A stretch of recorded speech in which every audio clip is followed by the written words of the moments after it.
नमस्कार, मैं Satyendra Kumar government ITI college मासी डिस्ट्रिक्ट बांदा में टीचर हूं और आप सभी छात्रों का बहुत बहुत स्वागत करता हूं आपके अपने यूट्यूब चैनल आई.टी.आई 360 डिग्रीज़ में। आज का ये मेरा मॉडल पेपर एम्प्लॉयबिलिटी का मॉडल पेपर नंबर 11 है और इससे पहले 10 मॉडल पेपर में बना चुका हूँ। आज का मेरा 11 है और इसके बाद एक मॉडल पेपर और आएगा और आपका जो फर्स्ट ईयर का सिलेबस है एम्प्लॉयबिलिटी स्किल का, सभी ट्रेड का सेम सिलेबस होता है, वो सिलेबस ख़त्म हो जाएगा।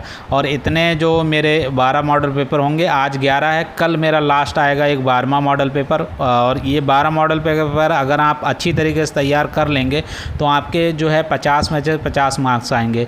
साथ में ही आप लोग इन 12 मॉडल पेपर से पूरी तरीके से पढ़ लीजिए। उसके बाद मैं आप लोगों के लिए ऑनलाइन टेस्ट स्टार्ट करूंगा, जिसका सेटअप मेरा जो है लगभग 50% हो गया है और 50% मैं आज और कल में मेहनत करके आप लोगों के लिए ले आऊँगा। तो बहुत सारे जो हैं उसमें से आप लोग क्वेश्चंस जो हैं इन मॉडल पेपर से तैयार करेंगे और उसको आप जो है तैयार करने के बाद जब ऑनलाइन टेस्ट देंगे तो आपको जो है पता चल जाएगा कि मैं कितना पढ़ा हूँ और कितना मुझे आता है, कितनी मेरी तैयारी हो चुकी है। साथ में ही आप जैसे ही उस पेपर पे 25 क्वेश्चन रहेंगे, 25 क्वेश्चन जब आप आंसर लगा के सबमिट करेंगे तो आपको रिजल्ट दिख जाएगा कि आपके 25 में से जो प्रत्येक क्वेश्चन 2 नंबर है, 50 में से कितने मार्क्स आए हैं। और अगर आपका कोई क्वेश्चन गलत है तो उसका सही आंसर क्या है, वो भी सारी चीज़ें उसमें दिखेंगी। ये सारी अपडेट्स जो हैं उस जो है मैं उसमें करने की कोशिश कर रहा हूँ। और जो आपका ऑनलाइन टेस्ट होगा उसको भी मैं जल्द ही आप लोगों के लिए शुरुआत करूँगा। कोई पैसा नहीं लगना है, सब कुछ मेरे यहाँ पर जो है फ्री में रहता है। किसी भी चीज़ का कोई पैसा ना मैं लेता हूँ आप लोगों से और ना ही देने के लिए बोलता हूँ। तो आप लोग सारी चीज़ें निःशुल्क प्राप्त करिए और अपनी तैयारी अच्छे से करते रहिए। मेरा चैनल का उद्देश्य यही है कि सभी छात्रों की मदद करना, चाहे वो किसी भी स्टेट के हों, चाहे वो किसी भी आईटीआई के हों, और सभी छात्रों की हेल्प करना। आप लोगों की मेरी मेहनत आप लोगों को काम आती है, मुझे खुशी होती है। और आप लोग भी अगर 50 में से 50 एम्प्लॉयबिलिटी में लेके आएंगे तो आप लोग जो है कमेंट ज़रूर करिएगा जब आपका रिज़ल्ट आएगा कि सर मेरे 50 में से 50 आए। जब आप ऑनलाइन पेपर दे लेंगे तो आपको पता चल जाएगा आपके कितने मार्क्स आए हैं। तो आप लोग कमेंट ज़रूर करिएगा कि सर आपके मॉडल पेपर से बहुत क्वेश्चन आए हैं, मैं इतना सही करके आया हूँ। मुझे खुशी होगी कि आप लोग जो है ज़्यादा से ज़्यादा क्वेश्चन सही करके आएंगे। काफ़ी समय हो गया, वीडियो स्टार्ट करते हैं। वीडियो पहला क्वेश्चन है, which one of these document is not acceptable for fulfilment of KYC. जब आप बैंक में केवाईसी कराने जाते हैं तो कौन सा डॉक्यूमेंट इसमें नहीं मांगा जाता है? देखिए, वोटर आईडी मांगी जाती है, राशन कार्ड, रेजिडेंशियल सर्टिफिकेट भी मांगा जा सकता है, इनकम सर्टिफिकेट कभी भी नहीं मांगा जाता है केवाईसी के लिए। केवाईसी के लिए इनकम सर्टिफिकेट नहीं मांगा जाता है, इसलिए ऑप्शन जो है वो डी ऑप्शन जो है वो सही है। आगे बढ़ते हैं, आते हैं क्वेश्चन नंबर 2 पर। क्वेश्चन नंबर 2 जो है, which stage is a period of rapid revenue growth, मतलब कौन सी अवस्था तीव्र राजस्व वृद्धि की अवधि है? तो इसमें जो आंसर पहला है ग्रोथ स्टेज, उसी में जो है रैपिड ग्रोथ होती है, इसलिए ऑप्शन जो है ए सही है, ऑप्शन ए सही है। आगे बढ़ते हैं, आते हैं क्वेश्चन नंबर 3 पर। जो प्राथमिक चिकित्सा होता है उसमें ABC का क्या मतलब होता है? तो क्वेश्चन नंबर 3 का आंसर है बी। ABC का मतलब होता है एयरवे, ब्रीथिंग एंड सर्कुलेशन। आगे बढ़ते हैं, आते हैं क्वेश्चन नंबर 4 पर। क्वेश्चन नंबर 4 है कि यहाँ पर है कि किस डेसिबल पर जो ध्वनि है वो खतरनाक प्रदूषण में बदल जाती है? तो 80 डेसिबल से ऊपर जैसे ही ध्वनि बढ़ती है तो वो ध्वनि प्रदूषण के अंतर्गत आ जाती है। आंसर जो है वी सही है। आगे बढ़ते हैं, आते हैं क्वेश्चन नंबर 5 पर। क्वेश्चन नंबर 5 है कि अर्थक्वेक को या फिर भूकंप को मापने के लिए कौन सा उपकरण प्रयोग किया जाता है? ऑप्शन बी जो है सिस्मोग्राफ सही आंसर है, कई बार कोई सीबीटी में आ भी चुका है ये। फिर है कि सर की सुरक्षा के लिए किस माध्यम का प्रयोग किया जाता है? सर की सुरक्षा के लिए हेलमेट का प्रयोग किया जाता है, ऑप्शन जो है वो ए सही है। आगे बढ़ते हैं, आते हैं क्वेश्चन नंबर 7 पर। क्वेश्चन नंबर 7 है कि फायर फाइटिंग में, मतलब जो आग बुझाने में स्टारवेशन का क्या मतलब होता है? स्टारवेशन का जो है क्या मतलब होता है? तो क्वेश्चन नंबर 7 का सही answer option C, elimination of fuel, मतलब फ्यूल का वहाँ से हटा देना जो है। जैसे मान लो कि यहाँ पर आग लगी है तो यहाँ पर मान लो कुछ लकड़ियाँ लगी हैं और यहाँ पर आग लगी हुई है, तो जब हम ये जो फ्यूल है, लकड़ी है जो जल रही है, इसको हम हटा देंगे तो उसको बोलते हैं स्टारवेशन या फिर elimination of fuel.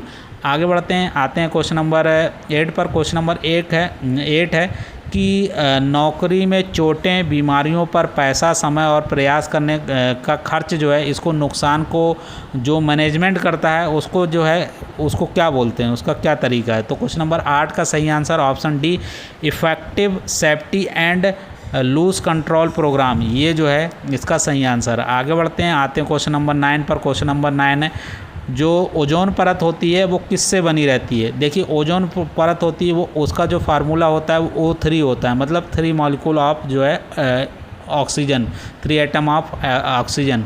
Option C जो है वो सही है। आगे बढ़ते हैं, आते हैं क्वेश्चन नंबर 10 पर। क्वेश्चन नंबर 10 है कि खराब मटेरियल से उपयोगी वस्तु बनाने की प्रक्रिया को क्या बोलते हैं। उसको बोलते हैं रिसाइकलिंग, रिसाइकलिंग ऑफ मटेरियल। जब वेस्टेज, कोई मटेरियल वेस्टेज हो जाता है तो उससे हम फिर से यूजफुल चीज़ें बनाते हैं, उसको रिसाइकलिंग बोलते हैं।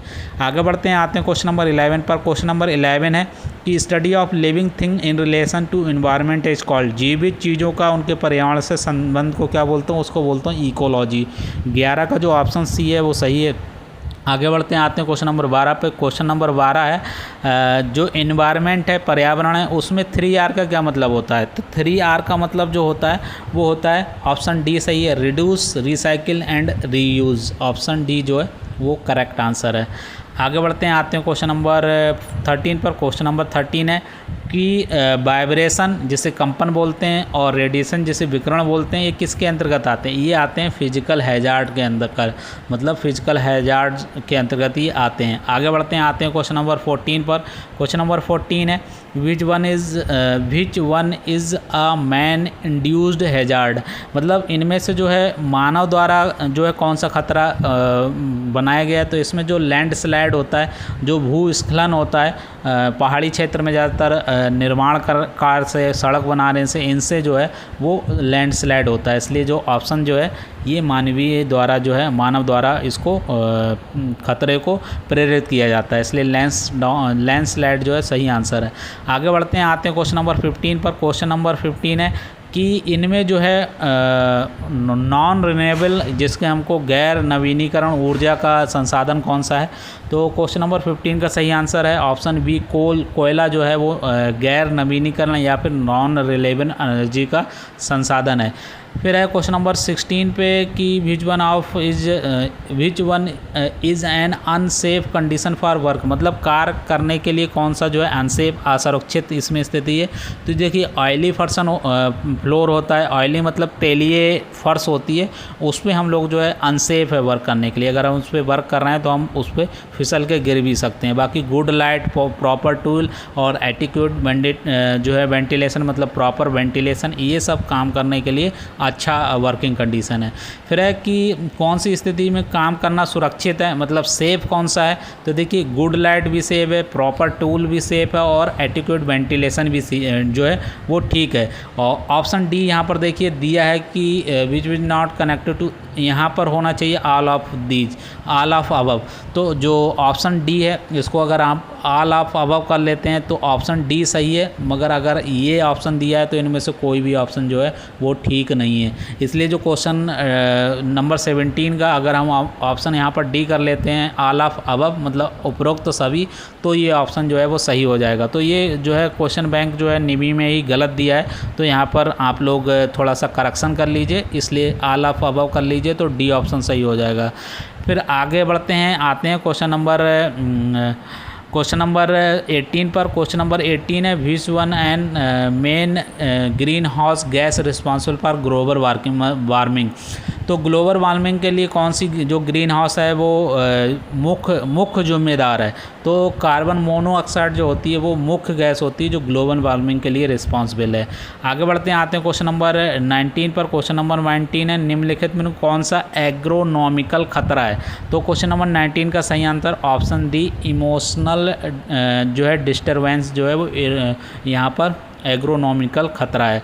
आगे बढ़ते हैं, आते हैं क्वेश्चन नंबर 20 पर। क्वेश्चन नंबर 20 है कि कौन सा इसमें 3R का पार्ट नहीं है। तो देखिए रिड्यूस रिसाइकिल रीयूज 3 आर्ट का पार्ट है, रीजनरेट जो है वो नहीं है, इसलिए ऑप्शन जो है वो सी सही है। आगे बढ़ते हैं, आते हैं क्वेश्चन नंबर 21 पर। क्वेश्चन नंबर 21 है कि जो है कारखाना अधिनियम 1948 के अनुसार कारखाना में कैंटीन की व्यवस्था की जानी चाहिए।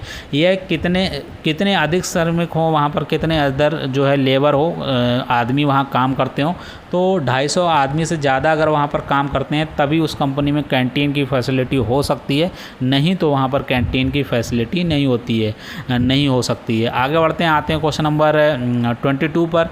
लिखा है कि फैक्ट्री एक्ट के तहत महिलाओं को काम करने के लिए प्रतिबंध किया गया है। तो देखिए जो है क्वेश्चन नंबर 22 का सही आंसर ऑप्शन बी है।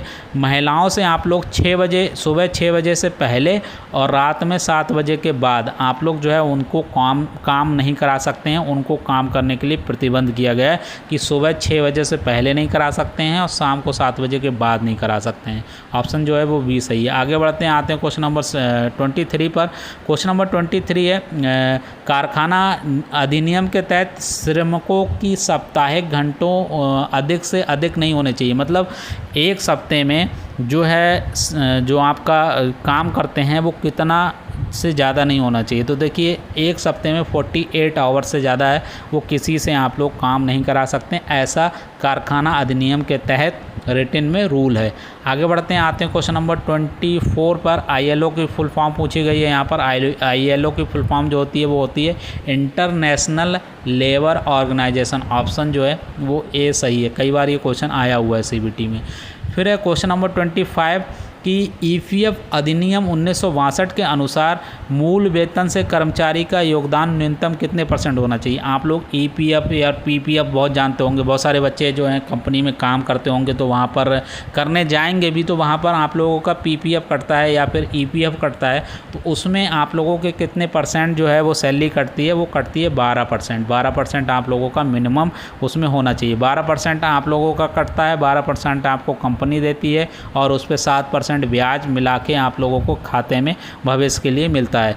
तो ये है आप लोगों का ऑप्शन सी सही है। ये है 25 क्वेश्चन और इसके बाद एक मेरा मॉडल पेपर और आएगा और फर्स्ट ईयर का जो सिलेबस है एम्प्लॉयबिलिटी स्किल का ख़त्म हो जाएगा। उसके बाद मैं एम्प्लॉयबिलिटी स्किल के लिए ऑनलाइन टेस्ट आप लोगों के लिए लेके आता रहूँगा।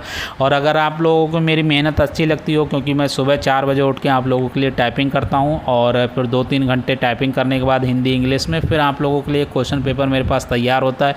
कॉलेज जाता हूँ, कॉलेज में 9 से 5 रहता हूँ, फिर शाम को आता हूँ, आप लोगों के लिए वीडियो बनाता हूँ, तो काफ़ी मुझे मेहनत पड़ जाती है। तो अगर आप लोग पॉजिटिव कमेंट नहीं करेंगे, मुझे मोटिवेट नहीं करेंगे तो मुझे बेकार लगेगा। तो आप लोग मुझे मोटिवेट करते रहिए, थैंक यू सर बोलते रहिए।